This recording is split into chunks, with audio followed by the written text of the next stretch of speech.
Hello everyone, कैसे हैं। उम्मीद करते हैं बहुत ही अच्छे होंगे मेरे प्यारे साथियों। तो हमने पिछली सेशन में फिजिक्स का चैप्टर नंबर 2 को स्टार्ट किए थे, जिसका नाम था गति के नियम और घर्षण। क्या था? गति के नियम और घर्षण। क्या था? गति के नियम और घर्षण। क्या था? गति के नियम और घर्षण। उसमें हमने 100 लेकर 50 तक क्वेश्चन को सॉल्व किए थे। तो आज के इस वीडियो में उससे आगे का क्वेश्चन को देखेंगे। यह जो क्लास है किसी भी गवर्नमेंट एग्ज़ाम के लिए यूजफुल होगा। तो चलिए इस वीडियो को हम स्टार्ट करते हैं। देखिए क्वेश्चन क्या है। किस गुण के कारण क्या है किस गुण के कारण गतिमान वस्तु गति में ही तथा स्थिर वस्तु स्थिर ही रहना चाहती है। तो किसके कारण? जड़त्व के कारण। किसके कारण? जड़त्व के कारण। किसके कारण? जड़त्व के कारण। अगला क्वेश्चन चलिए। अगला क्वेश्चन है, जड़त्व का गुण पाया जाता है। जड़त्व का गुण पाया जाता है। तो जड़त्व का गुण प्रत्येक वस्तु में पाया जाता है। किस में पाया जाता है?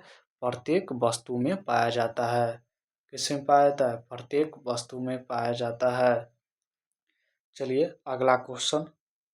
अगला क्वेश्चन है, जड़त्व की माप किस राशि से की जाती है? जड़त्व की माप किस राशि से की जाती है? जड़त्व की माप किस राशि से की जाती है? तो जड़त्व की माप द्रव्यमान से किया जाता है। किससे किया जाता है? द्रव्यमान से किया जाता है। अगला नंबर क्वेश्चन है, साइकिल, मोटरसाइकिल, कार तथा रेलगाड़ी में किसका जड़त्व सबसे कम है? किसका जड़त्व सबसे कम है? तो किसका है? साइकिल का है। किसका है? साइकिल का है। चलिए अगला नंबर क्वेश्चन। अगला नंबर क्वेश्चन है, निम्नलिखित में किसके मध्य जड़त्व अधिक होगा? किसके मध्य जड़त्व अधिक होगा? किसके मध्य जड़त्व अधिक होगा? किसके बीच होगा? रेलगाड़ी तथा हवाई जहाज के बीच। किसके बीच? रेलगाड़ी तथा हवाई जहाज के बीच। चलिए अगला नंबर क्वेश्चन। अगर बस एकाएक चल देती है तो यात्री पीछे की ओर झुक जाता है, क्यों? स्थिर जड़त्व के कारण, विराम जड़त्व के कारण, गति जड़त्व के कारण, दिशा जड़त्व के कारण। तो किसके कारण? स्थिर जड़त्व के कारण। तो इसका ऑप्शन क्या हो जाएगा? स्थिर जड़त्व के कारण। इसका ऑप्शन क्या होगा? स्थिर जड़त्व के कारण। और विराम जड़त्व के कारण। इसका ऑप्शन ए भी होगा और बी भी होगा। चलिए आगे।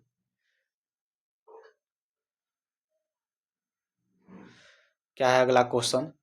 समापन रेखा पार करने के बाद भी धावक भागना जारी रखता है, क्यों? समापन रेखा पार करने के बाद भी धावक भागना जारी रखता है, क्यों? गति जड़त्व के कारण। किसके कारण? गति जड़त्व के कारण। किसके कारण? यहाँ पे जड़त्व होगा, गति जड़त्व के कारण। चलिए अगला नंबर क्वेश्चन। अगला नंबर क्वेश्चन है, जब कोई गतिशील वाहक जब कोई गतिशील वाहन एकाएक मोड़ पर घूमता है तो वाहन सवार आदमी धक्का का अनुभव करता है, ऐसा क्यों होता है? तो दिशा जड़त्व के कारण। किसके कारण? दिशा जड़त्व के कारण होता है। चलिए आगे। आगे है, अगला क्वेश्चन है,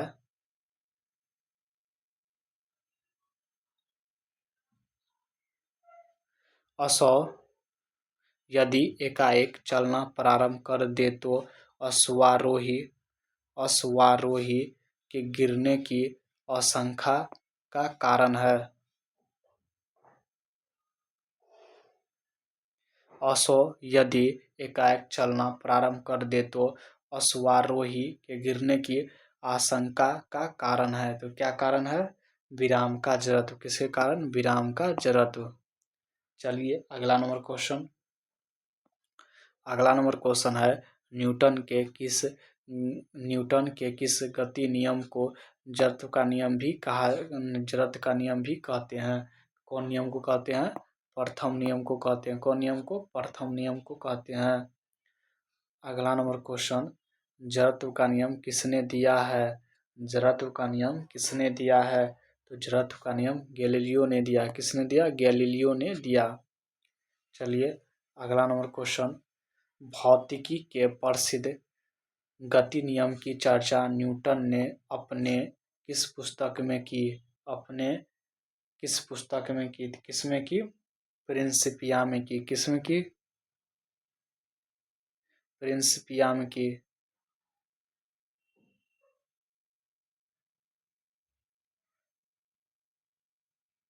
किसमें किया? प्रिंसिपिया में किया। चलिए अगला नंबर क्वेश्चन है, प्रत्येक वस्तु अपनी स्थिर अवस्था या सरल रेखा में एक समान गति की अवस्था में बनी रहती है जब तक उस पर बाहरी बल कार्यरत ना हो। यह नियम है क्या है? न्यूटन का प्रथम गति नियम। क्या है? न्यूटन का प्रथम गति नियम। चलिए अगला नंबर क्वेश्चन है, बल का परिभाषा किस गति नियम से प्राप्त होता है? बल का परिभाषा किस गति नियम से प्राप्त होता है? तो प्रथम गति नियम से। किससे? प्रथम गति नियम से। बल का परिभाषा भी मिलता है किससे? प्रथम गति नियम से। बल का परिभाषा किस गति नियम से प्राप्त होता है? तो प्रथम नियम से। किससे? प्रथम नियम से। आगे चलिए, एक समान वेग से चलती हुई रेलगाड़ी में ऊपर की ओर उछाली गई गेंद उछालने वाले के हाथ में ही लौट आती है। क्यों? गति जड़त्व के कारण। किसके कारण? गति जड़त्व के कारण। आगे चलिए, बल के संबंध में कौन सा एक सही नहीं है? बल के संबंध में कौन सा कथन सही नहीं है? यह सदिश भौतिक राशि है, यह सही है। इसका विमा MLT-2 होता है, यह भी सही है। यह वस्तु पर लगाकर त्वरण उत्पन्न करता है, यह भी सही है। इसमें सिर्फ परिणाम होता है, नहीं, इसमें दिशा भी होगा, तो यह कथन क्या है? गलत है। आगे चलिए, आगे है, निम्नलिखित में कौन एक संपर्क बल है? निम्नलिखित में कौन एक संपर्क बल है? तो कौन है? पेशीय बल एक संपर्क बल है। पेशीय बल एक संपर्क बल है। आगे चलिए, निम्नलिखित में कौन असंपर्क बल नहीं है? निम्नलिखित में कौन असंपर्क बल नहीं है? निम्नलिखित में कौन असंपर्क बल नहीं है? कौन नहीं है? निम्नलिखित में कौन असंपर्क बल नहीं है? तो कौन नहीं है? घर्षण बल नहीं है। असंपर्क बल नहीं है तो कौन नहीं है? घर्षण बल। चलिए आगे क्वेश्चन, दो बल किसी वस्तु पर विपरीत दिशा में कार्य करते हैं तो वस्तु पर लगने वाले कुल बल का परिणाम होगा। कुल बल का परिणाम होगा। क्या होगा? दोनों बलों के अंतर के बराबर। दोनों बलों के अंतर के बराबर। तो ऑप्शन डी होगा। क्या होगा? डी होगा। आगे चलिए, एक अनंत तल पर वस्तुओं की गति का अवलोकन करके किसने यह निष्कर्ष निकाला कि जब वस्तुओं पर कोई बल कार्य नहीं करता है तो वस्तु एक समान वेग से गति करती है। एक समान वेग से गति करती है। यह नियम किसने दिया? तो किसने दिया? गैलीलियो ने दिया। किसने दिया? गैलीलियो ने दिया। आगे चलिए, आगे है, द्रव्यमान m की वस्तु u वेग से गतिशील है तो इसका संवेग क्या होगा? तो संवेग बराबर क्या होता है? p बराबर होता है mv होता है। क्या होता है? mv होता है। क्या होता है? mv होता है। mv होता है। क्या होता है? mv होता है। यहाँ पे द्रव्यमान क्या है, m है, वेग क्या है, u है, तो ऑप्शन क्या होगा, mu, ऑप्शन ए होगा। आगे चलिए, आगे है निम्नलिखित कथनों पर विचार कीजिए। निम्नलिखित कथनों पर विचार कीजिए। निम्नलिखित कथनों पर विचार कीजिए। गतिशील वस्तु को रोकने के लिए आवश्यक बल वस्तु के द्रव्यमान के समानुपाती होती है। यह कथन क्या है, सही है। गतिशील वस्तु को रोकने के लिए आवश्यक बल वस्तु के वेग के समानुपाती होता है। यह भी कथन सही है। गतिशील वस्तु को रोकने के लिए आवश्यक बल वस्तु के संवेग के समानुपाती होता है। यह भी कथन सही है। सवाल में कहा गया कथन सही है, तो 1, 2, 3 तीनों कथन क्या है, सही है।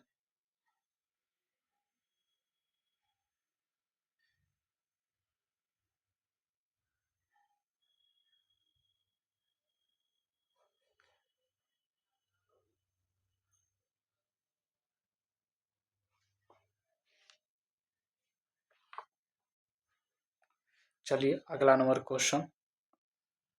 निम्नलिखित में कौन सदिश राशि है। निम्नलिखित में कौन सदिश राशि है, तो कौन है, बल, त्वरण, संवेग, इनमें से सभी, ऑप्शन डी होगा। आगे चलिए, आगे है संवेग का ऐसा मात्रक होता है।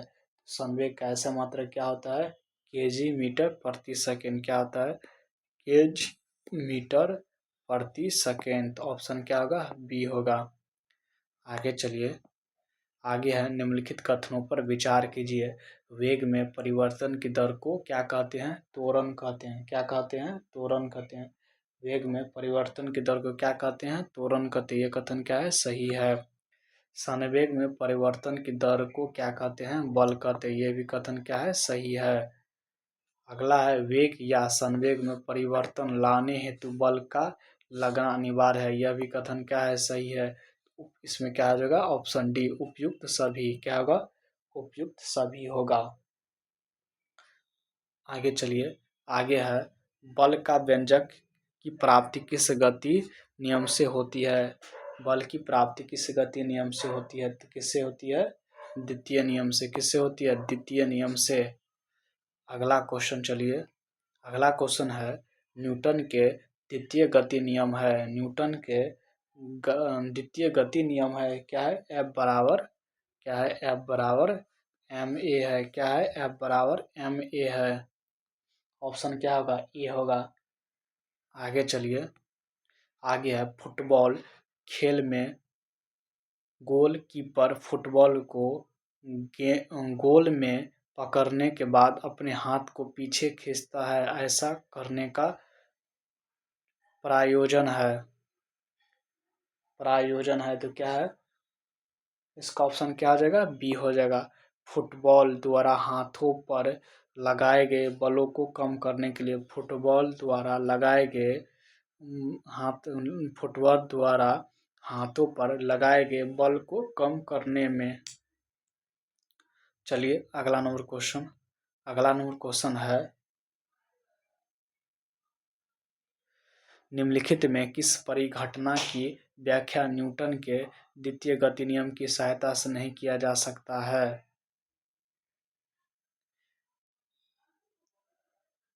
आदमी का जमीन पे टहलना, तो ऑप्शन इसका क्या हो जाएगा, बी हो जाएगा। यह गति का तीसरा नियम का उदाहरण है। गति के तीसरे नियम का उदाहरण है आदमी का जमीन पे टहलना, तो ऑप्शन क्या हो जाएगा, बी हो जाएगा। आगे चलिए, आगे है निम्नलिखित निम्न में कौन सा विकल्प सही है। निम्न में से कौन सा विकल्प सही है, निम्न में से कौन सा विकल्प सही है, तो ऑप्शन इसका क्या हो जाएगा, सी हो जाएगा। क्या होगा, सी हो जाएगा। एफ बराबर फॉर्मूला क्या होता है, एम ए, क्या होता है, एम ए, क्या होता है, एम ए, एम ए बराबर एफ, एम ए बराबर एफ, एम समानुपाती एफ लिख सकते हैं और एम समानुपाती ए लिख सकते हैं, तो ऑप्शन इसका क्या हो जाएगा,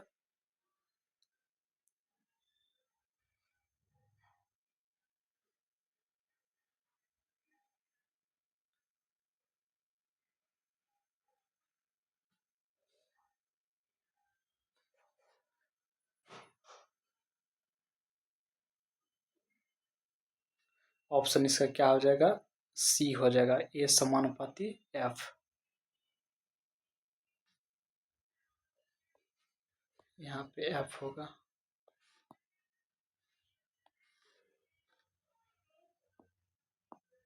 चलिए आगे क्वेश्चन देखते हैं। अगला क्वेश्चन है, वस्तु के संवेग तथा वेग के अनुपात से प्राप्त राशि।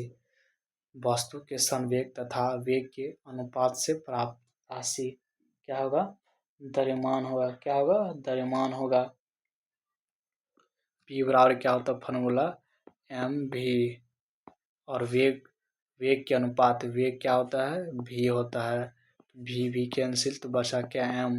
तो प्राप्त राशि क्या होगा, द्रव्यमान होगा। आगे चलिए, आगे है, प्रत्येक क्रिया के बराबर और विपरीत प्रतिक्रिया होती है, यह नियम है। यह किसका नियम है, गति का तीसरा नियम। किसका नियम है, गति का तीसरा नियम। तो ऑप्शन डी होगा। क्या होगा, ऑप्शन डी होगा।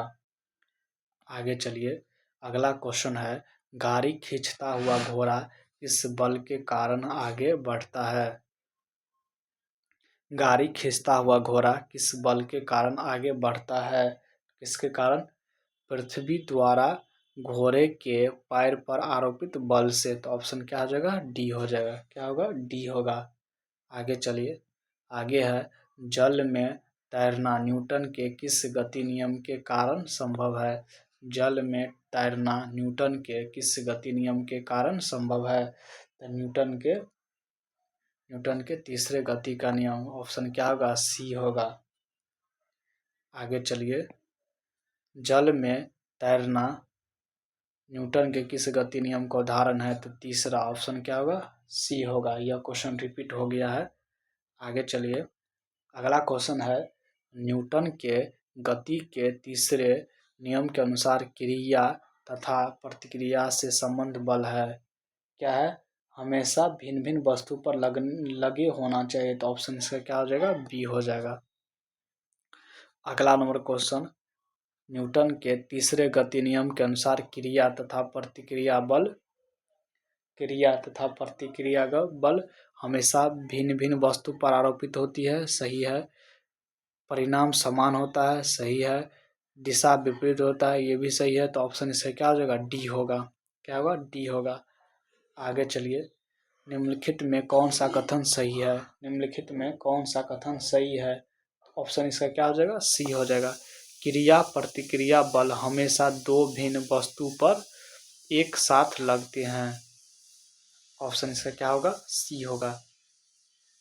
आगे चलिए, आदमी का जमीन पर टहलना न्यूटन के किस गति नियम के कारण संभव है।